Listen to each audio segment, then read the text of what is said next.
Latest updates ఎప్పటికప్పుడు పొందడానికి big TV WhatsApp channel follow అవ్వండి. లింక్ డిస్క్రిప్షన్ లో ఉంది. వైసీపీ అధినేత మాజీ సీఎం వైఎస్ జగన్ కొత్త ఏడాది సంక్రాంతి తర్వాత జనంలోకి వస్తానంటున్నారు. ఓటమి తర్వాత బెంగళూరు తాడేపల్లి షటిల్ సర్వీస్ చేస్తూ గడిపేసిన ఆయన ఇంతకాలానికి కార్యకర్తలతో మమేకమవుతానంటున్నారు. ఏపీలో మళ్లీ వైసీపీ పటిష్టం కావడానికి గట్టిగానే ఫోకస్ పెడతారట. ఇప్పటికే నేతల వలసలతో వైసీపీ సగం ఖాళీ అయిందన్న అభిప్రాయం వ్యక్తమవుతోంది. రాష్ట్ర వ్యాప్తంగా క్యాడర్లో నిరాశ నిస్పృహాలు కనిపిస్తున్నాయి. ఇలాంటి పరిస్థితుల్లో మాజీ ముఖ్యమంత్రి జనంలోకి వచ్చి వైసీపీలో జనసత్వాలు నింపుతానంటున్నారు. ఆ క్రమంలో మళ్లీ అధికారంలోకి వచ్చేది తామేనని ఆయన పదే పదే ధీమా వ్యక్తం చేస్తుండడంపై నెట్టింట్లో సెటైర్లు పెరిగిపోతున్నాయి. ఎందుకు చేయలేకపోయినాను అంటే ఈరోజు కూడా అంటారు చాలామంది ఎమ్మెల్యేలు నా దగ్గరికి వచ్చినప్పుడు కూడా, అన్న నీతో ఒక సమస్య ఉందన్న అంటారు. ఏంది ఆ సమస్య అని చెప్పి నేను అడిగితే, అన్న నీతో ప్రాబ్లం నీలో అతి మంచితనము అతి నిజాయితీతనం, ఈ రెండు నీతో ఉన్న సమస్యలు అన్నా అని చెప్పి కూడా అంటారు. వాస్తవమే, అతి నిజాయితీతనము అతి మంచితనము ఈ రెండు బహుశా నాకున్న ప్రాబ్లమ్సే కావచ్చేమో. కానీ మళ్ళీ రేపొద్దున మనం అధికారంలోకి వచ్చేసరికి మాత్రం మళ్ళీ అవే కారణాల వల్లే మళ్ళీ మనం రేపొద్దున అధికారంలోకి వస్తామన్న మాట కూడా అంతే వాస్తవం. అనూహ్య మెజార్టీతో 2019 ఎన్నికల్లో అధికారంలోకి వచ్చిన వైసీపీ 5 ఏళ్లు తిరిగేసరికి అత్యంత దారుణ పరాజయం చవిచూసింది. 151 సీట్లతో రాజ్యమేలిన జగన్ పార్టీ ఇప్పుడు 11 స్థానాలకు పరిమితమైంది. మాజీ ముఖ్యమంత్రికి అసెంబ్లీలో కనీసం ప్రతిపక్ష నేత హోదా కూడా దక్కలేదు. ఆ హోదా ఇచ్చే వరకు అసెంబ్లీలో అడుగుపెట్టానని అంటున్న ఆయన మీడియా ముందుకొచ్చినప్పుడల్లా మళ్లీ అధికారంలోకి వచ్చేది తామేనని తెగ ధీమా వ్యక్తం చేస్తూ ఎప్పటికప్పుడు ట్రోల్ అవుతూనే ఉన్నారు. ఎన్నికల ఫలితాల తరువాత తొలిసారి మీడియా ముందుకొచ్చిన జగన్ ఇలాంటి ఫలితాలు ఊహించలేదని వాపోయారు. అక్క చెల్లెమ్మల ఓట్లు, అవ్వాతాతల ఓట్లు ఏమయ్యాయో తెలియటం లేదని బేలగా వ్యాఖ్యానించారు. ఆసరాతో తోడుగా ఉన్నాం, సున్నా వడ్డీతో సైతం అండగా ఉన్నాం, చేయూత సైతం తోడుగా ఉంటూ నిలిచాం. మరి ఆ 1,05,00,000 మంది అక్క చెల్లెమ్మల ప్రేమాభిమానాలు ఏమయ్యాయో తెలియవు. 26 లక్షల మంది చేయూతను అందుకుంటున్న అక్క చెల్లెమ్మలు వారి ఆప్యాయత ఏమైందో తెలియదు. ఎన్నికల ఫలితాలతో షాక్ అయి హిమాలయాలకు వెళ్లిపోదామనుకున్నానని పార్టీ నేతలతో చెప్పారట.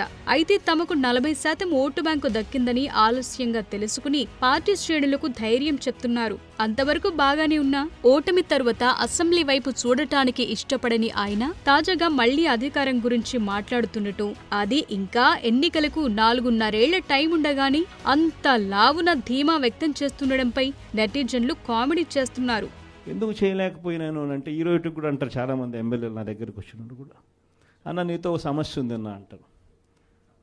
ఏంది ఆ సమస్య అని చెప్పి నేను అడిగితే, అన్న నీతో ప్రాబ్లం నీలో అతి మంచితనము అతి నిజాయితీతనం, ఈ రెండు నీతో ఉన్న సమస్యలు అన్నా అని చెప్పి కూడా అంటారు. వాస్తవమే, అతి నిజాయితీతనము అతి మంచితనము ఈ రెండు బహుశా నాకున్న ప్రాబ్లమ్సే కావచ్చేమో.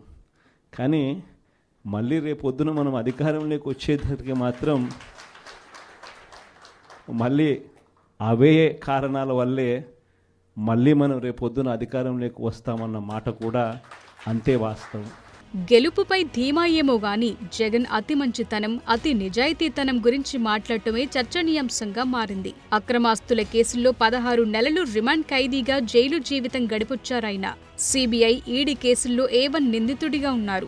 జగన్ అక్రమాస్తుల కేసుల పూర్తి వివరాలు అందించాలంటూ సుప్రీంకోర్టు ఇటీవలే కీలక ఆదేశాలు జారీ చేసింది. కేసుల పూర్తి వివరాలను 2 వారాల్లోగా అందించాలని, కింది కోర్టులో ఉన్న డిశ్చార్జ్ పిటిషన్ల వివరాలివ్వాలని ధర్మాసనం స్పష్టం చేసింది. తెలంగాణ హైకోర్టులో ఉన్న పెండింగ్ అప్లికేషన్ల వివరాలు అందించాలని ఆదేశించింది. ఈడీ, సిబిఐ కేసుల వివరాలను విడివిడిగా చార్టు రూపంలో అందించాలని పేర్కొంది. అన్ని వివరాలతో అఫిడవిట్లు 2 వారాల్లో దాఖలు చేయాలని న్యాయస్థానం ఆదేశాలిచ్చింది.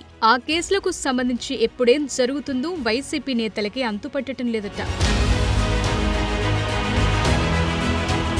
అయినా జగన్ కాన్ఫిడెన్స్ లెవెల్స్ మాత్రం తగ్గటం లేదు. మరి ఎక్కువ కాలం ప్యాలెస్లకు పరిమితమైతే నెగటివిటీ మరింత పెరుగుతుందని అనుకున్నారో ఏమో. సంక్రాంతి తరువాత జిల్లాల పర్యటనలు అంటున్నారు జగన్. ఉత్తరాంధ్ర నుంచి తన టూర్లకు శ్రీకారం చుడతారని అంటున్నారు.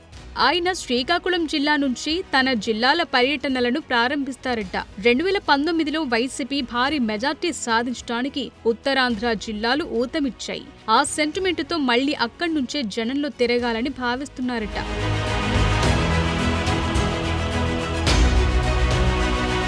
మరోవైపు చూస్తే ఉత్తరాంధ్రలో పార్టీ నేతలంతా సైలెంట్ గా ఉన్నారు. ఎంతో మంది సీనియర్లు, మాజీ మంత్రులు ఉన్నా బొత్స సత్యనారాయణ వంటి ఒకరిద్దరు మినహా ఎవరూ యాక్టివ్ గా లేరు. అందుకే జగన్ ఉత్తరాంధ్ర నుంచి తన పర్యటనలకు శ్రీకారం చుట్టి నేతల్ని యాక్టివ్ చేయాలనుకుంటున్నారట. అయితే జగన్ ఉత్తరాంధ్ర టూర్ కంటే ముందే పలువురు నేతలు తమ రాజకీయ భవిష్యత్తును చూసుకుంటూ సర్దుకుంటారు అన్న ప్రచారం సాగుతోంది. శ్రీకాకుళం జిల్లాకు చెందిన మాజీ మంత్రి ధర్మాన ప్రసాదరావు జనసేనలో చేరుతారని ప్రచారం సాగుతోంది. ఆయన టీడీపీలో చేరాలని చూసినా అక్కడ వీలు పడలేదని అంటున్నారు. దాంతో ఆయన జనసేనలో చేరి తన కుమారుడి రాజకీయానికి భరోసా కల్పించాలని చూస్తున్నారట. ఆ మేరకు ధర్మానకు జనసేన నుంచి గ్రీన్ సిగ్నల్ వచ్చిందంటున్నారు. అదేవిధంగా విజయనగరం జిల్లాకు చెందిన మరో సీనియర్ నేత కూడా తన కుమార్తె రాజకీయ భవిష్యత్ కోసం అయితే టీడీపీ లేకపోతే జనసేన అన్నట్లుగా చూస్తున్నారట. ఆయన కూడా జగన్ ఉత్తరాంధ్ర టూర్ కి ముందే సంచలన నిర్ణయం తీసుకుంటారని అంటున్నారు. ఇంకోవైపు చూస్తే ఉమ్మడి విశాఖ జిల్లాలో కూడా మాజీ మంత్రి పసుపులేటి బాలరాజుతో పాటు వైసీపీలో ఉన్న పలువురు మాజీ ఎమ్మెల్యేలు కూడా తమ రాజకీయ భవిష్యత్ కోసం పార్టీలు మారాలని చూస్తున్నారట. 2029లో ఎన్నికలు జరిగినా వైసీపీ తిరిగి గెలుస్తుందని నమ్మకం లేకనే చాలా మంది వైసీపీ గూడు విడిచిపోతున్నారని అంటున్నారు. మొత్తానికి చూస్తే ఉత్తరాంధ్రలోని 3 జిల్లాల్లో చాలా మంది నేతలు కొత్త ఏడాదిలోపే తమ ఫ్యూచర్ చూసుకుంటారు అన్న టాక్ వినిపిస్తోంది. మరి కాన్ఫిడెన్స్ లెవెల్స్ కి తగ్గట్లు పార్టీలో ఉండేదెవరో ఊడేదెవరో చూడాలి.